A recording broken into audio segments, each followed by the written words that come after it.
ಹಾಗೂ ಸರ್ಕಾರದ ನಿಯಮಾನುಸಾರ ಪ್ರಕಾರ ಒಂದು ಕೋಡಿ ಮುಕ್ತ ಗ್ರಾಮ BA ಮತ್ತು RI ಇವುಗಳು ತಾವು ಗ್ರಾಮಗಳಿಗೆ ಭೇಟಿ ನೀಡಿ ಪರಿಶೀಲನೆ ಮಾಡಿ ಇದು ಮುಕ್ತಿಗೊಳಿಸಬೇಕು. ಅದು ಇನ್ನೂ ಮುಕ್ತಿಗೊಳಿಸ್ತಾ ಇಲ್ಲ. ಯಾಕೆ ಅಂತ ಇದನ್ನ ಸರ್ಕಾರದ ಗಮನದಲ್ಲಿ ನಾವು ಇದು ಆಲ್ರೆಡಿ 2 ತಿಂಗಳಿಂದ ತಂದಿರ್ತೀವಿ.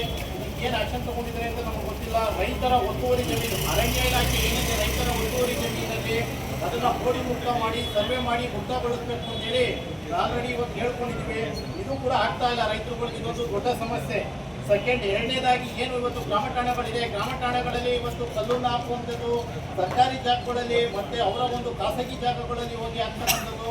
ಇವತ್ತು ಏನು NRI ರಸ್ತೆಗಳಿದೆಯೋ ಆ ರಸ್ತೆಗಳನ್ನ ತಡೆ ಮಾಡ್ತಾ ಇರ್ತಕ್ಕಂಥದ್ದು ಬಸುಮತಿ ಇದರಲ್ಲಾಗಿರ್ಬೋದು. ಬಸುಮತಿ ಕೆರೆಯಲ್ಲಿ ಅದೇ ಥರ ಏನು ಸಂಘ ಸಂಸ್ಥೆಗಳನ್ನ 3 ತಿಂಗಳಿಗೊಮ್ಮೆ ಮೀಟಿಂಗ್ ಕರೆದು ತಹಶೀಲ್ದಾರರು ಅವರ ಒಂದು ಅರಿವನ್ನು ಮೂಡಿಸ್ತಾ ಇಲ್ಲ. ಅವ್ರನ್ನ ಒಟ್ಟುಗೂಡಿಸಿ ಅವರ ಒಂದು ಏನು ಸಮಸ್ಯೆಗಳಿದೆ ಇದು ಯಾವುದನ್ನು ಅವರು ಕೇಳ್ತಾ ಇಲ್ಲ. ಹೀಗಾಗಿ ಈ ವಿಚಾರದಲ್ಲಿ ನಾವು ತಹಶೀಲ್ದಾರರಿಗೆ ಮನವಿ ಕೊಡ್ತಾ ಇದ್ದೀವಿ. ಇವತ್ತು ತಹಶೀಲ್ದಾರರು ಕೆಲವೇ ಕ್ಷಣಗಳಲ್ಲಿ ಬರ್ತಾರೆ. ಇದನ್ನ ಜಿಲ್ಲಾಧಿಕಾರಿಗಳಿಗೆ ಹಾಗೆ ನಮ್ಮ ಮಾನ್ಯ ಶಾಸಕರವರಿಗೆ, ಉಪವಿಭಾಗಾಧಿಕಾರಿಗಳಿಗೆ, ಕರ್ನಾಟಕದ ಗೌರವಾನ್ವಿತ ಮುಖ್ಯಮಂತ್ರಿಗಳು ಕೂಡ ಕಳಿಸ್ಕೊಡ್ತಾ ಇದ್ದೀವಿ.